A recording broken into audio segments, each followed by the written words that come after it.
तो चलिए आइए देर न करते हुए आते हैं अपने सवाल पर। तो पहला प्रश्न, राजनीतिक विज्ञान के जनक के रूप में किसे जाना जाता है? ऑप्शन हमारे पास हो जाएंगे सुकरात, प्लूटो, अरस्तु या इक्विनासे। तो ऑप्शन नंबर सी अरस्तु को यहाँ पर करेक्ट हो जाएगा।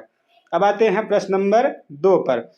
राजनीतिक सामाजिक विज्ञान का वह भाग है जो राज्य की नींव और सरकार के सिद्धांतों का इलाज करता है।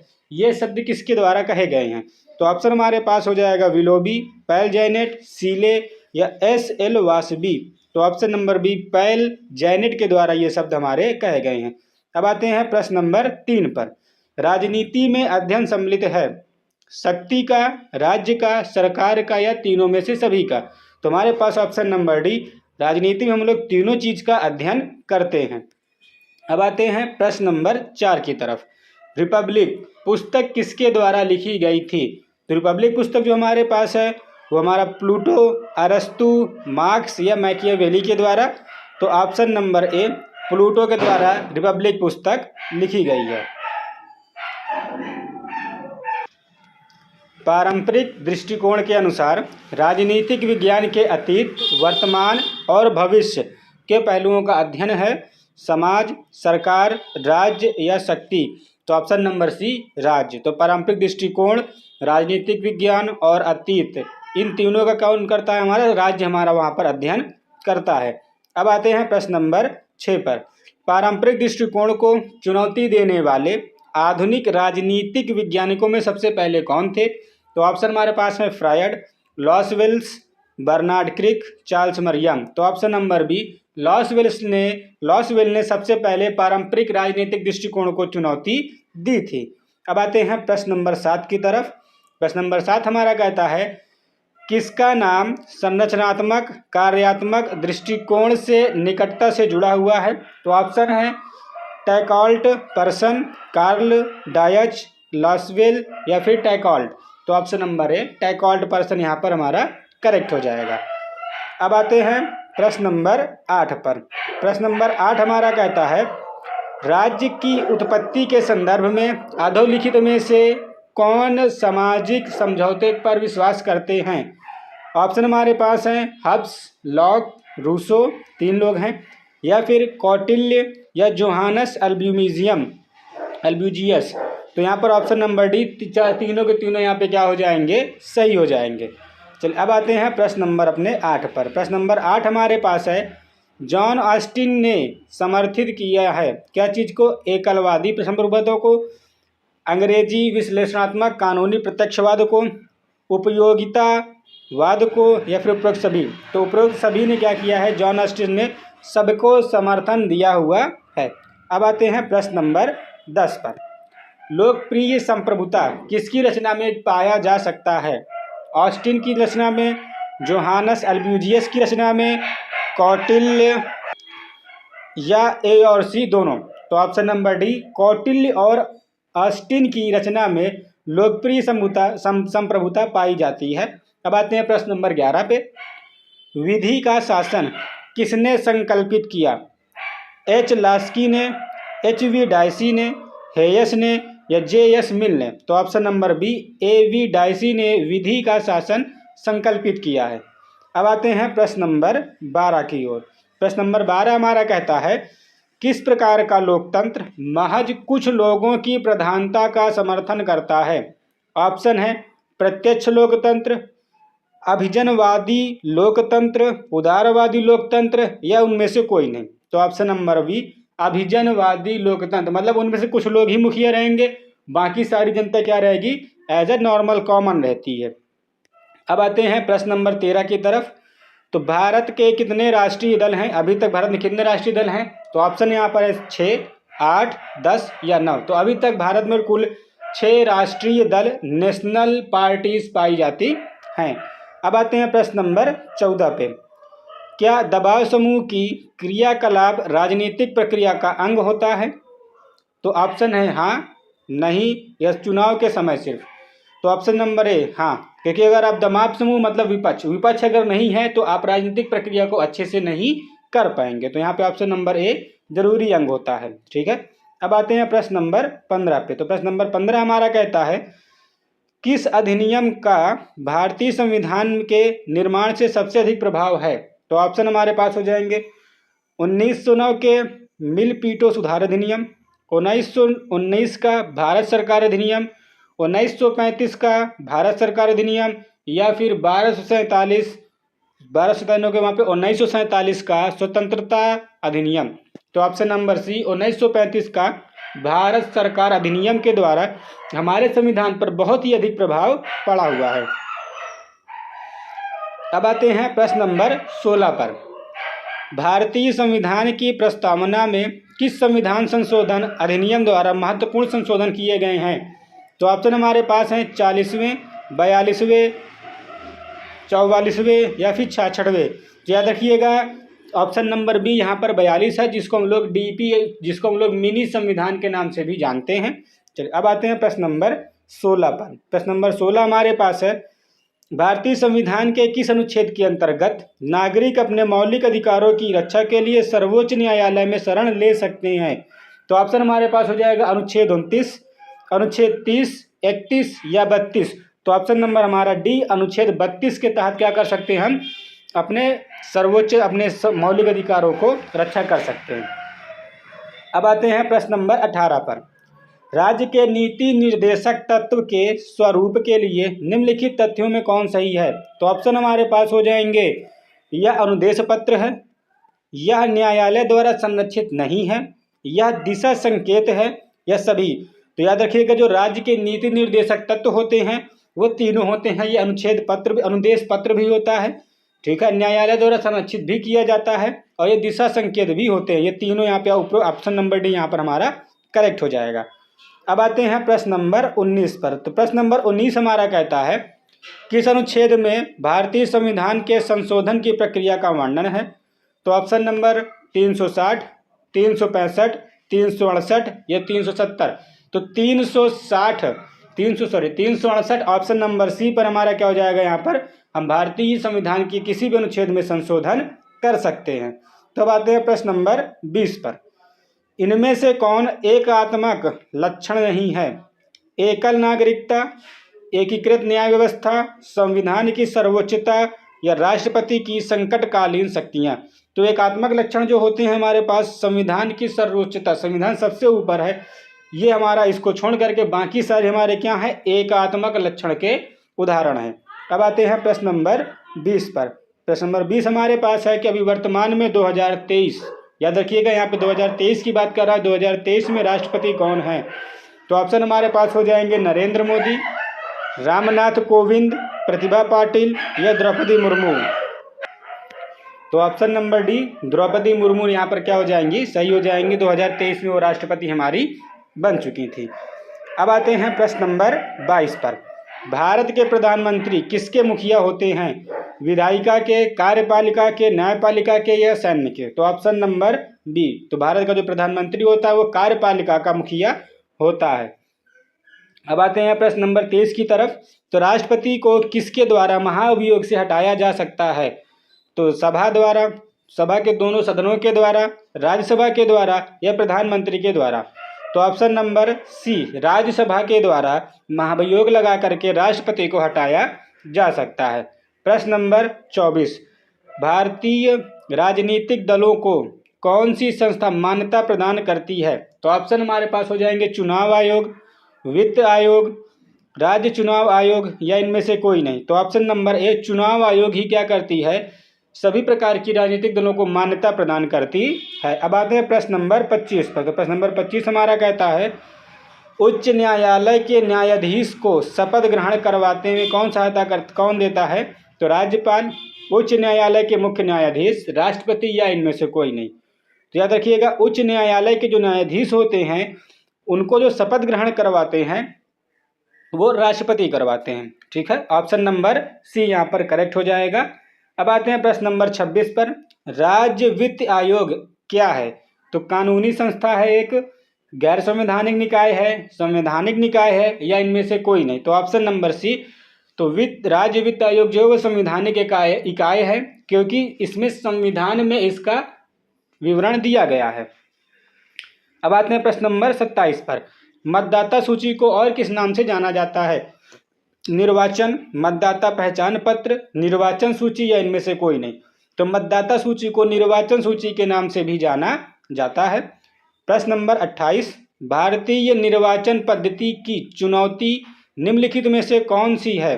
पहला, गुप्त मतपत्र, इलेक्ट्रॉनिक मतदाता मशीन, आधिकारिक मशीनरी का दुरुपयोग या वयस्क मताधिकार। तो यहाँ पर ऑप्शन नंबर सी, आधिकारिक मशीनरी का दुरुपयोग। अगर आप क्या करेंगे, ईवीएम का गलत उपयोग करेंगे तो उसके लिए एक चुनौती हमारी हो सकती है भारतीय निर्वाचन पद्धति के लिए। अब आते हैं प्रश्न नंबर 29 पर। भारत के एक धर्मनिरपेक्ष राज्य है, यह स्पष्ट रूप से घोषित है प्रस्तावना पर, मूल अधिकार मौलिक अधिकार पर, राज्य के नीति निर्देशक तत्व पर या अनुसूची पर। तो प्रस्तावना पर भारत एक धर्मनिरपेक्ष राज्य है, इसका स्पष्ट रूप से वो घोषित किया गया है। अब आते हैं प्रश्न नंबर 30 पर। भारत में क्षेत्रवाद अक्सर किस विरोधाभास के रूप में विद्यमान है? तो ऑप्शन राष्ट्रवाद, पूंजीवाद, साम्यवाद या संघवाद विरोधी। तो ऑप्शन नंबर ए, भारत में जो क्षेत्रवाद है वो राष्ट्रवाद के लिए विरोधाभास में उत्पन्न है। अब आते हैं प्रश्न नंबर 31 पर। सकारात्मक कार्रवाई पद प्रथम बार किस सन में उपयोग में किया गया था? तो ऑप्शन हमारे पास हो जाएंगे 1961, 1962, 1963 या 64। तो सकारात्मक कार्रवाई जो है वो सबसे पहले 1961 में उपयोग किया गया था। अब आते हैं प्रश्न नंबर 31 की तरफ। भारत में क्षेत्रीयतावाद के मुख्य कारण निम्नलिखित में से कौन से हैं? तो ऑप्शन हमारे पास हैं राजनीतिक कारक, भाषाई कारक, भौगोलिक कारक या धार्मिक। तो क्षेत्रीयतावाद जो हमारे पास है, हमारे देश में मेजर रूप से बहुत बड़ी मात्रा में भाषाई कार्यक्रम। तो ऑप्शन नंबर बी, भाषाई कारक यहाँ पर ऑप्शन हो जाएगा। अब आते हैं प्रश्न नंबर 33 पे। लिंग अनुपात में गिरावट के लिए मुख्य रूप से जिम्मेवार कारण कौन सा है? माता पिता के द्वारा पुत्र की प्राथमिकता देना, लिंग चयनात्मक गर्भपात कराना, ए और बी दोनों या इनमें से कोई नहीं। तो याद रखिएगा यहाँ पर ऑप्शन नंबर ए और बी, ऑप्शन नंबर सी यहाँ पर दोनों सही हो जाएगा। ठीक है। अब आते हैं प्रश्न नंबर 34 पर।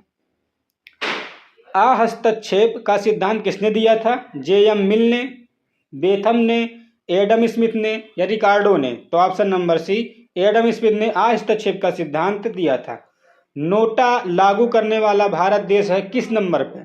12वें नंबर पर, 130वें नंबर पर, 14वें नंबर पर या 15वें? तो नोटा जारी करने वाला भारत जो है वो हमारा 14वें नंबर का देश बनता है। अब आते हैं प्रश्न नंबर 36 पर। साम्राज्यवाद पूंजीवाद की चरम सीमा है, यह विचार किसका है? कार्ल मार्क्स का, वी लेनिन का, ग्राहम वाल्स का या स्टालिन का? तो वी लेनिन के द्वारा साम्राज्यवाद पूंजीवाद की चरम सीमा है, ये उनकी विचारधारा है। अब आते हैं प्रश्न नंबर 27 पर। राजनीति विकास की पूर्व शर्त औद्योगिक विकास है, यह किसका मत है? डब्ल्यू रोस्टो के द्वारा, पाल बर्न के, ल्यूसियन पाई के द्वारा या इनमें से कोई नहीं? तो औद्योगिक जो हमारे पास विकास है, ये जो हमारे पास विचारधारा है, ये किसकी है? डब्ल्यू रोस्टो की। ऑप्शन नंबर ए यहाँ पर हमारा करेक्ट हो जाएगा। अब आते हैं प्रश्न नंबर 38 पर। पॉलिटिकल सोशलाइजेशन शब्द का प्रयोग सबसे पहली बार किसने किया था? David Stern, Amartya Sen, Herbert Simon या फिर लीकॉक ने? तो Herbert Simon, option number C यहाँ पर करेक्ट हो जाएगा। अब आते हैं प्रश्न नंबर 29 पर। समाजवाद एक ऐसी टोपी की तरह है जिसकी आकृति भंग हो गई है क्योंकि प्रत्येक ने इसे धारण करने के प्रयत्न किया है, यह कथन किसका है? तो ऑप्शन हमारे पास हो जाएंगे हर्बेलिच, CEM जोड़ ने या ई बारिज ने या फिर हेराल्ड लकीर ने? तो ऑप्शन नंबर बी, हेराल्ड लकीर, हमारा CEM जोड़ ने क्या किया है, इसका ऑप्शन सही हो जाएगा। अब आते हैं प्रश्न नंबर 40। तो प्रश्न नंबर 40 हमारे पास है, आमसद ने निम्नलिखित में से किस एक को राजनीतिक व्यवस्था का परिवर्तन प्रक्रिया की एक अवस्था के रथ में नहीं पहुंचाना है?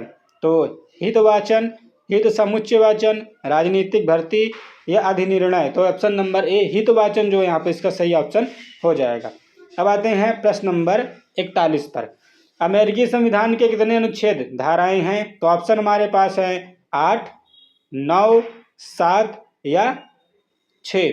तो ऑप्शन नंबर यहाँ पर सी, टोटल 7। अमेरिकी संविधान में टोटल 7 अनुच्छेद या 7 धाराएं हैं। प्रश्न नंबर 42, चीन में कौन सी राजनीतिक दल चीनी राजनीतिक व्यवस्था पर हावी है? चीनी communist party, socialist, labour party या तो फिर कंजर्वेटिव पार्टी?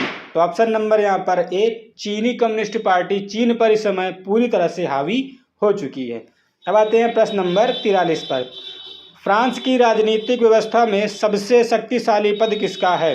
राष्ट्रपति का, प्रधानमंत्री का, संसद का या राजनीतिक दल का? तो ऑप्शन नंबर ए राष्ट्रपति का, और हमारे यहाँ पर क्या है, प्रधानमंत्री का होता है। चलिए अब आते हैं प्रश्न नंबर 44, देश का है ब्रिटेन, संयुक्त राज्य अमेरिका, फ्रांस या स्विट्जरलैंड?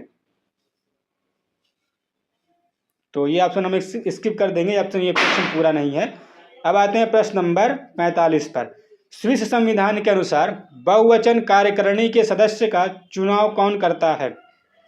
राष्ट्रपति, संघीय परिषद, राष्ट्रपति, संघीय सभा या फिर प्रधानमंत्री? तो ऑप्शन नंबर सी, संघीय सभा क्या करती है, स्विस संविधान में सदस्यों का निर्वाचन करती है।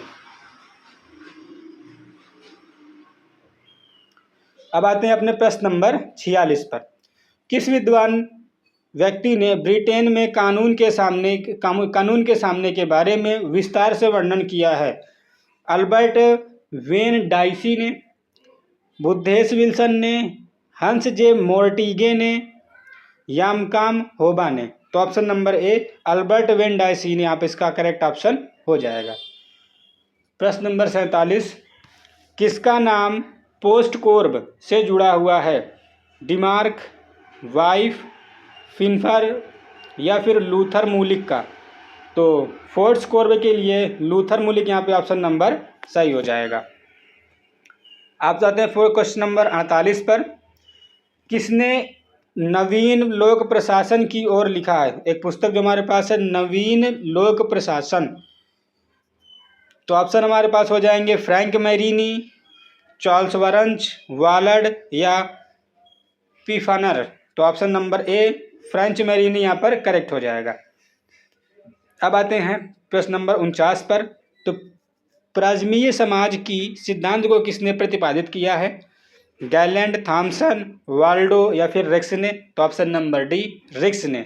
ऑप्शन नंबर पर आपको आते हैं क्वेश्चन नंबर 50 पे, गैंग प्लैंक का संदर्भ किससे है? अनुशासन, सहयोग, आदेश या लेवल जंपिंग? तो option number D gang plank जो है वो लेवल जंपिंग से संबंधित है। अब आते हैं प्रश्न नंबर 51, किसने निर्णय लेने के सिद्धांत का समर्थन किया है? विल्सन, साइमन, लस्की या मैरीनी? तो ऑप्शन नंबर बी साइमन ने इसका समर्थन किया है। प्रश्न नंबर 52, लोक प्रशासन के एकीकृत विचार में इनमें से कौन संबंधित है?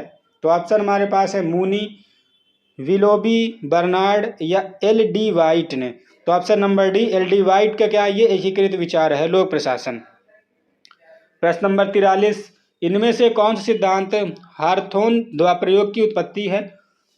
शास्त्रीय सिद्धांत, मानव संबंध सिद्धांत, निर्णय लेने वाले सिद्धांत या वैज्ञानिक प्रबंधकीय सिद्धांत?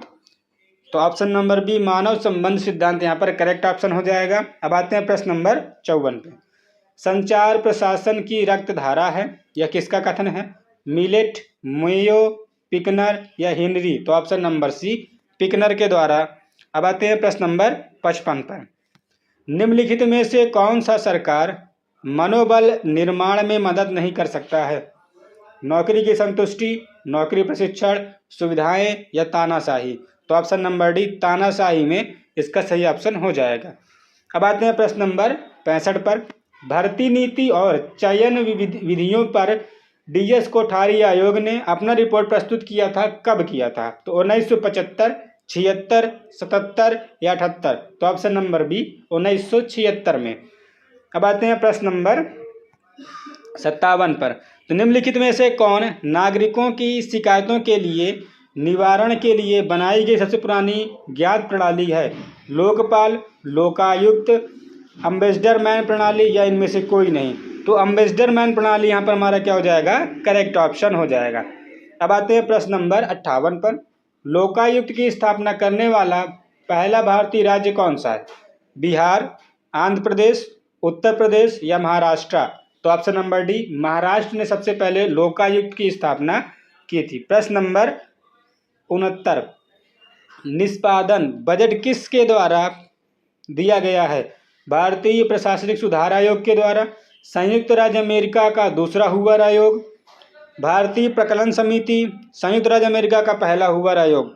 तो ऑप्शन नंबर डी, यहाँ पर संयुक्त राज्य अमेरिका का पहला हूवर आयोग करेक्ट हो जाएगा।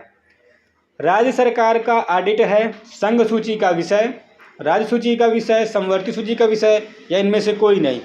तो राज्य सरकार का जो ऑडिट होता है वो संघ सूची का विषय होता है। प्रश्न नंबर 61, पुलिस सुधार का मुख्य उद्देश्य क्या है? पुलिस निगरानी बढ़ाना, पुलिस बल का सैन्यीकरण करना, पुलिस की जवाबदेहिता और कार्यकुशलता में सुधार करना, पुलिस सार्वजनिक संपर्क को कम करना? तो ऑप्शन नंबर सी, पुलिस की जवाबदेहिता और कुशलता में सुधार करना। प्रश्न नंबर 62, पुलिस जनसंपर्क में निम्नलिखित का प्रयास सम्मिलित है? कानून क्रियान्वयन जनता से अलग करना, पुलिस बल की शक्ति को बढ़ाना, पुलिस और समुदाय के बीच सकारात्मक बातचीत को बढ़ाना, सार्वजनिक स्थानों पर पुलिस के अधिकार को सीमित करना?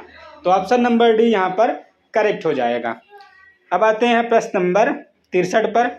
प्रशासनिक कानून में पुलिस जनसंपर्क का क्या महत्व है? यह आप्रवासन कानून से संबंधित है, यह पर्यावरण नियमों से पर केंद्रित है, यह कानून क्रियान्वयन और जनता के बीच संबंधों से संबंधित है, यह श्रम कानून का मुद्दा को संबंधित है? तो ऑप्शन नंबर सी, यह कानून क्रियान्वयन और जनता के बीच संबंधों से संबंधित है। अब आते हैं प्रश्न नंबर 64 पर। प्रत्यायोजित विधान शब्द का प्रयोग किसके द्वारा बनाए गए कानूनों के लिए किया जाता है? तो ऑप्शन हमारे पास हो जाएंगे सरकार की कार्यकारी शाखा, सरकार की विधायी शाखा, न्यायपालिका या निजी व्यक्ति? तो ऑप्शन नंबर ए, सरकार की कार्यकारी शाखा। प्रश्न नंबर 65, निम्नलिखित में से कौन सा रिट संविधान के अनुच्छेद 32 के अंतर्गत उपलब्ध नहीं है? तो ऑप्शन हमारे पास हो जाएगा बंदी प्रत्यक्षीकरण, परमादेश, उत्प्रेषण या निषेधाज्ञावाद? तो ऑप्शन नंबर डी, निषेध आज्ञावाद जो हमारे पास है वो हमारा संविधान के अनुच्छेद 32 में उल्लेखित नहीं है। प्रश्न नंबर 66, अम्बेसडर मैन शब्द का प्रयोग निम्नलिखित में से किया जाता है? एक विशेष प्रकार की प्रशासनिक न्यायाधिकरण के लिए, राष्ट्रपति द्वारा जारी एक कार्यकारी आदेश के लिए, प्रशासनिक एजेंसियों के विरुद्ध शिकायतों की जांच के लिए उत्तरदायी एक सरकारी अधिकारी होता है, या फिर एक प्रकार की अंतर्राष्ट्रीय संधि होती है? तो ये 4 ऑप्शन है, इसमें से हमारा कौन सही हो जाएगा? ऑप्शन नंबर सी यहाँ पर करेक्ट हो जाएगा। अब आते हैं प्रश्न नंबर 67 पे। भारतीय संविधान का कौन सा अनुच्छेद प्रशासनिक न्यायाधिकारों के स्थापना का प्रबंधन करती है? अनुच्छेद 323 ए और 323 बी, अनुच्छेद 226, 44 या फिर 32? तो ऑप्शन नंबर ए, अनुच्छेद 323 और 324 यहाँ पर हमारा करेक्ट आंसर हो जाएगा। अब आते हैं प्रश्न नंबर 68 पर।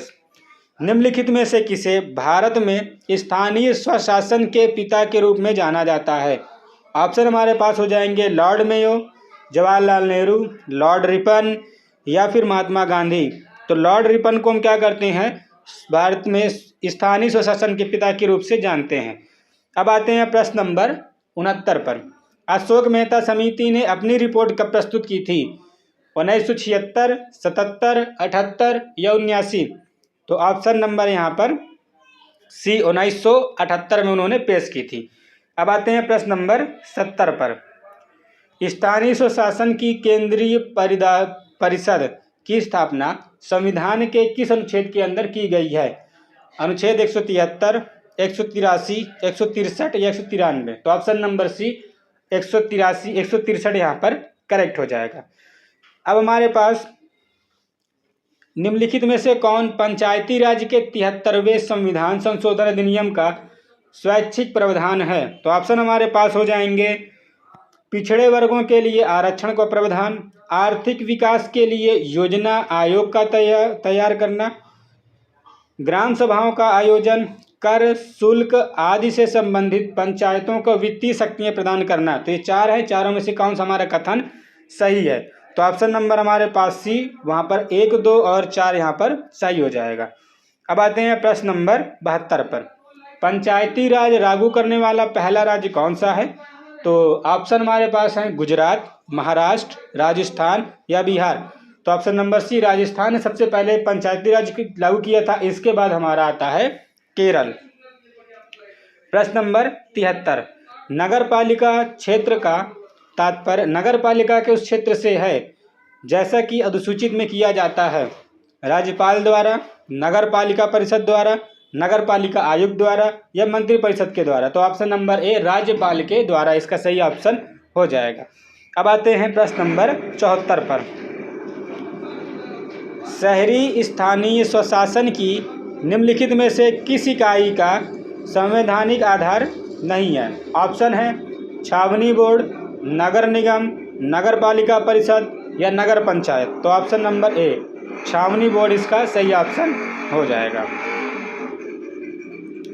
प्रश्न नंबर 75, मनुस्मृति का कौन सा अध्याय राजधर्म का वर्णन करता है?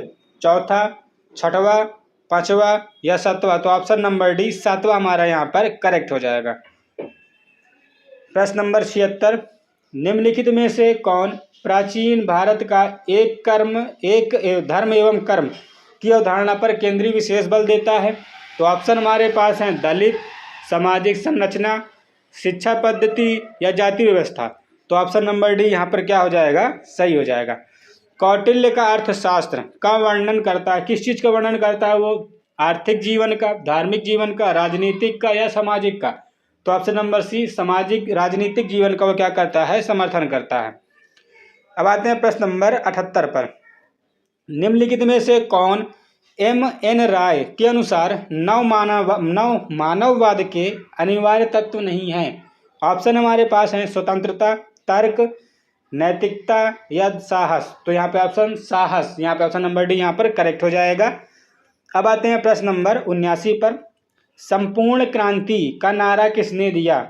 जयप्रकाश नारायण, राम मनोहर लोहिया, बीजी तिलक या फिर गांधी जी ने? तो option number A, Jayaprakash Narayan, इसका करेक्ट ऑप्शन हो जाएगा। अब आते हैं प्रश्न नंबर 80 पर। निम्नलिखित में से कौन एकात्मवाद मानववाद का दर्शन दिया है? तो गांधी जी ने, गोखले ने, अंबेडकर जी ने या फिर दीनदयाल उपाध्याय ने? तो option number D, Deendayal Upadhyaya, इसका करेक्ट ऑप्शन हो जाएगा। अब आते हैं प्रश्न नंबर 81 पर। निम्नलिखित में से किसने सामान्य इच्छा का सिद्धांत प्रतिपादित किया है? T.H. ग्रीन ने, रूसो ने, लॉक ने, मॉन्टेस्क्यू ने? तो ऑप्शन नंबर बी, रूसो, यहाँ पे इसका करेक्ट ऑप्शन हो जाएगा। अब आते हैं अपने प्रश्न नंबर 82 पर। निम्नलिखित में से कौन सी पुस्तक रूसो द्वारा नहीं लिखी गई है? Social contract, dialogue, discourse of the origin and inequality, theory of moral sentiment? तो ऑप्शन हमारा यहाँ पर D, theory of moral sentiment, यहाँ पर करेक्ट हो जाएगा। अब आते हैं प्रश्न नंबर 83 पर। निम्नलिखित में से किसने राजनीति को धर्म से अलग करने का विचार दिया है? एक्सिस ही टिकेविल ने, थॉमस एक्विनास ने, पैकियावेली ने या फिर जॉन ऑफ पेरिस ने? तो ऑप्शन नंबर सी, पैकियावेली ने क्या है? इसका ऑप्शन करेक्ट हो जाएगा। अब आते हैं प्रश्न नंबर 84 पर। निम्नलिखित में से किसने आधिपत्य का सिद्धांत प्रस्तुत किया है? फूसियर, ग्राम्सी, रॉल्स या कार्ल मार्क्स? तो ग्राम्सी इसका सही ऑप्शन हो जाएगा। अब आते हैं प्रश्न नंबर 85 पर। द ओरिजिन ऑफ द टोटलिटेरिज्म नामक पुस्तक के लेखक कौन है? हेमरमास, एरिक फ्रॉक, जॉन रॉल्स या हन्ना अर्नेंड? तो ऑप्शन नंबर डी, हन्ना अर्नेंड, यहाँ पर क्या हो जाएंगे? ऑप्शन करेक्ट हो जाएगा। प्रश्न नंबर 86, कार्ल मार्क्स के द्वंद्वात्मक पद्धति किसका ग्रहण की है? प्लूटो से ग्रहण की है, मिल से, हेमले से या बॉथम से? तो ऑप्शन नंबर सी, यहाँ पर हेगेल से यहाँ पर करेक्ट हो जाएगा। 87, लेवियाथन नामक पुस्तक किसने लिखी है? John Locke, Rousseau, Thomas Hobbes या जॉन रॉल्स? तो option number C Thomas Hobbes ने इसका करेक्ट ऑप्शन हो जाएगा। प्रश्न नंबर 88, व्यवहारिक दृष्टिकोण की आलोचना की गई है किसके द्वारा? राजनीतिक सोच पर निर्भरता के लिए, ऐतिहासिक विश्लेषण के लिए, वैज्ञानिक अध्ययन के खिलाफ होने की वजह से, वैज्ञानिकता का दीवानापन के लिए। तो ऑप्शन नंबर डी वैज्ञानिकता के दीवानापन, ऑप्शन नंबर डी यहाँ पर करेक्ट हो जाएगा। प्रश्न नंबर 89, किसने कहा युद्ध एक अलग तरह की राजनीति है? याकिट्स, केनिचवाज, कॉर्नवालिस क्वालिस या फिर E.H. कार्ने? तो कॉर्नवालिस क्वाजविज ने क्या किया है, इसका ऑप्शन सही हो जाएगा। अब आते हैं प्रश्न नंबर 90 पर। डिटेट का क्या अर्थ होता है? तनाव का आराम, तनाव की तीव्रता, तनाव का बढ़ना या इनमें से कोई नहीं? तो तनाव का आराम इसका ऑप्शन नंबर 1 करेक्ट हो जाएगा। अब आते हैं प्रश्न नंबर 91, सरकार की अनुपस्थिति समाज की तह स्थिति या सर्वोच्च शक्ति का कानून में नहीं है। आरेतनता की स्थिति है, अराजकता की स्थिति है, राजनीतिक भ्रम कहा जाता है। यह किसके द्वारा कहा गया है? उदारवाद में ये आता है, अराजकता में आता है, न्यायार्थवादी में आता है या इनमें से कोई नहीं? तो ऑप्शन नंबर हमारे पास भी अराजकतावाद में यहाँ पे इसका ऑप्शन सही हो जाएगा। अब आते हैं प्रश्न नंबर 92 पर। अंतर्राष्ट्रीय संबंध किस अनुशासन की शाखा थी? समाजशास्त्र, राजनीतिक विज्ञान, अंतर्राष्ट्रीय कानून या फिर अर्थशास्त्र? तो इसका ऑप्शन नंबर सी राजनीतिक विज्ञान इसका करेक्ट हो जाएगा। अब आते हैं प्रश्न नंबर 93 पर। अंतर्राष्ट्रीय संबंध का अध्ययन है राज्यों के बीच संबंध, व्यक्तियों के बीच संबंध, राज्य के नागरिकों के बीच संबंध या दोनों, ए और बी दोनों? तो ऑप्शन नंबर ए सिर्फ और सिर्फ राज्य के बीच को क्या बोलते हैं हम लोग यहाँ पर? अंतर्राज्यीय संबंध कहा जाता है। प्रश्न नंबर 94, शीत युद्ध काल में कौन सी 2 विचारधाराएं संघर्ष में शामिल थीं? साम्यवाद और पूंजीवाद, राजतंत्रवाद और पूंजीवाद, सांप्रदायिकता और पूंजीवाद, उपरोक्त में से कोई नहीं? तो ऑप्शन नंबर ए साम्यवाद और पूंजीवाद इसका करेक्ट ऑप्शन हो जाएगा। WTO वर्ल्ड ट्रेड ऑर्गेनाइजेशन की दूसरी मंत्री स्तरीय बैठक आयोजन की गई थी कहाँ पर? उरुग्वे में, टोक्यो में, जिनेवा में या नई दिल्ली में? तो ऑप्शन नंबर सी जिनेवा में इसका ऑप्शन करेक्ट हो जाएगा। अब आते हैं प्रश्न नंबर 96 पर। IMF ने कब कार्य करना प्रारंभ किया था? तो ऑप्शन हमारे पास हो जाएंगे 1945, 1947, 46 या 48।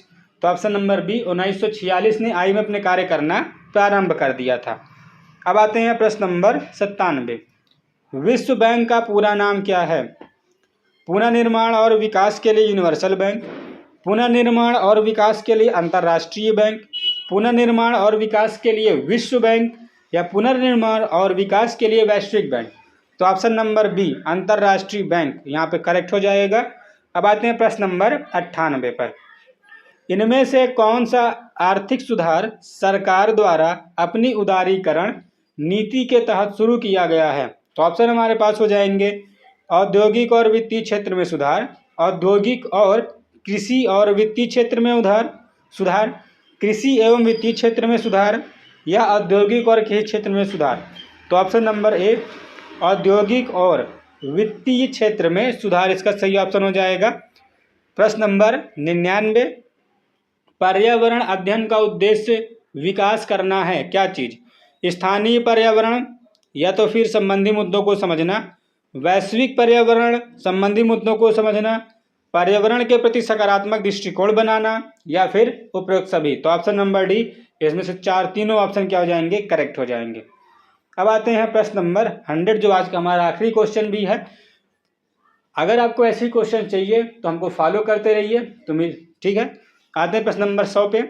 समाजों के बीच वैश्वीकरण द्वारा निम्नलिखित में से किसको सबसे प्रभावी ढंग से बढ़ावा दिया गया है?